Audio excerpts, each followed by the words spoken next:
जी good evening students. Regular मैं videos आपको syllabus से रिलेटेड डाल ही रही हूँ and you people are watching those videos.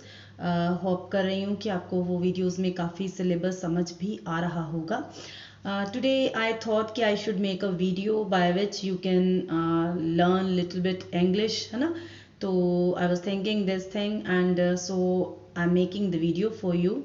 कुछ सेंटेंसेस हैं जो कि डेली यूज़ में आप यूज़ कर सकते हैं एंड उन सेंटेंसेस से आपको कई बार सिचुएशंस ऐसी होती हैं कि हमें समझ में नहीं आता कि इस सिचुएशन में अगर हमें इंग्लिश में बोलना है तो how to speak. So here some sentences you can, अपनी एक कॉपी आप लेके आ सकते हो, पेन निकाल लीजिए if you are interested and you can write these sentences. First sentence I am going to tell you, है ना। जो हमारा फर्स्ट सेंटेंस है वो है लाइक आज के टाइम में यू नो कि we people are preoccupied with our works, है ना। We are very busy. Preoccupied is a word which means very busy. Pre PRE then hyphen occupied OCCUPIED occupied। Preoccupied means we are very busy in our lifestyle, है ना। So I'm going to start with a sentence like आजकल हम बहुत ज़्यादा busy हैं तो हमारा sir बहुत दर्द होता है ना। तो अगर हम किसी से सिर की मालिश करवा रहे हैं, अगर हम किसी से सिर की मालिश करवा रहे हैं तो हम सेंटेंस क्या बोलेंगे? I am getting the head massaged. I am getting the head massaged, है ना। I am getting the head massaged, MASSAGED massaged verb की थर्ड फॉर्म। सो अगर तो हम किसी से मालिश करवा रहे हैं तो ED की फॉर्म आती है। I am getting the head massaged. अगर हम मालिश खुद कर रहे हैं तो हम क्या कहेंगे? I am massaging the head. Okay, I am massaging the head. Next sentence आप देखिए, आप इस सेंटेंस को ना यूज भी कीजिए। डोंट ओनली राइट और keep this thing in your mind, please try to use these sentences, only then you can learn this language. Okay, like आज व्हेनेवर वी गो मार्केट, है ना, तो हम क्या करते हैं? कुछ अच्छी अच्छी चीज़ें उनमें से निकालने की कोशिश करते हैं। अगर आप वेजिटेबल वाले के पास खड़े हैं तो वहाँ पे आप अगर टोमेटोज ले रहे हैं तो आप कहते हैं ना कि ये थोड़े से अच्छे नहीं है ना, दूसरे वाले टमाटर ज़्यादा अच्छे हैं। टोमेटोज को आप पिक कर रहे हो, अच्छे अच्छे छांट रहे हो, तो छांटने की इंग्लिश क्या होती है? Cherry picking.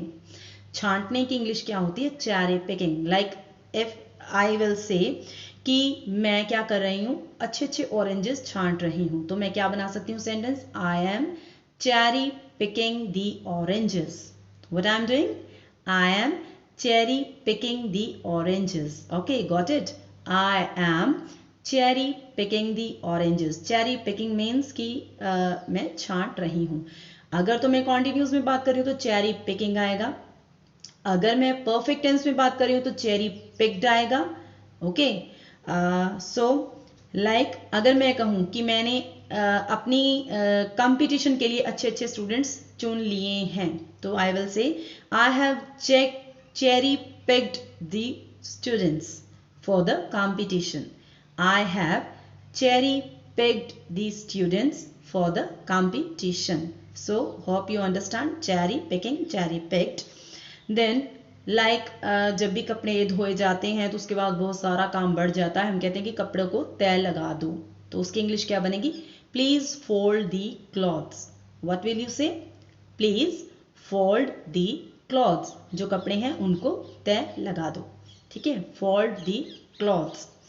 देन जैसे हम कह देते हैं कि ये मेरा घर है या ये मेरी मतलब यहाँ पे मेरी चलती है, तो वहाँ पे अगर हम कहें यहाँ पे मेरी चलती है तो इस सेंटेंस को हम इंग्लिश में कैसे कहेंगे? आई कॉल द शॉट्स, है ना। This is my place, hair I call the shots. I call CALL shots, SHOTS, यानी यहाँ मेरी चलती है, यहाँ मेरे डिसीजंस जो है वो माने जाते हैं। तो what will we say? I call the shots. This is my house, here I call the shots, यहाँ पे मेरी ही चलती है।